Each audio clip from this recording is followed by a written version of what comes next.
আসসালামু আলাইকুম বন্ধুরা। তো আজকে মিজান ভাইয়ের জীবনে কি ঘটেছে এবং কোথা থেকে মিজান ভাই আজকে এই পর্যন্ত চলে আসতে পারছে, সব জিনিসগুলো তুলে ধরবো আজকে আপনাদের মাঝে এই ভিডিওর মাধ্যমে। মিজান ভাই, জি ভাই। আমরা যতটুকু জানতে পারলাম যে আপনার জায়গা জমিন ঘর দুয়ার দেখে আসলে আমাদের খুবই কষ্ট হয়। আপনার বাড়িটা দেখে, বিশেষ করে আপনার বাড়িটার যে পরিস্থিতি আমরা দেখে খুব আমরা আফসোস করি যে আপনি আজকে ভাইরাল হওয়ার পর থেকে তারপর আপনার বাড়িটা আপনি খুঁজে পাচ্ছেন না, এবং কি আপনার জায়গা জমিনগুলো খুব যে যেমনি পারে অমনি খাইতেছে। আসলে এটা কি সমাধান হবে না, বা কেমনে কি হলো আপনি একটু বলেন তো আমাদেরকে। সমাধান হইতো ভাই, আমগো গ্রামের হাতজন ভালো হইলো। আমগো গ্রামের হাতজন যদি মনে করেন কোলটানা বিচার না করতো তাহলে অবশ্যই হইতো। আরো মানুষটা হইছে না, আমার জোর নাই দেখে আলিকে আমি হারি না। আচ্ছা। আমার চাচা নাই, জেঠা নাই, ভাই নাই, কেউ নাই। হেয়ারা লাগতে আইলে হাঁসটা লিয়া বাইরে লাদি, আমি লাগতে গেলে একটা। আচ্ছা, আপনার এই যে জায়গা জমিনগুলো যে দখল করছে আপনার প্রতিবেশী, এটা কিভাবে দখল করছে এরা? এরা কেউ মাধ্যম রাষ্ট্রী করে নিছে, কেউ ওই যে স্বাস্থ্য যাত্র ভাই এরা বেচা লাইছে, এরা কানি বেচা গিয়ে আবার আরেকটা জাল হয়েছে।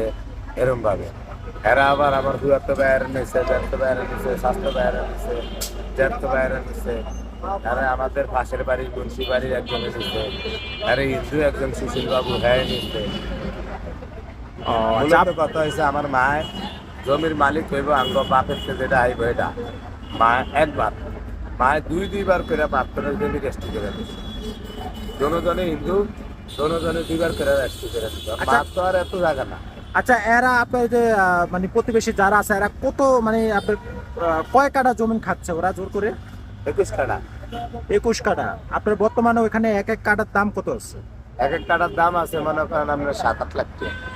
7-8 লাখ টাকা এক এক কাঠার দাম। তার মানে আবার এমন জায়গা আছে 10 লাখ টাকা আছে, বড় জায়গা রাস্তার লগে।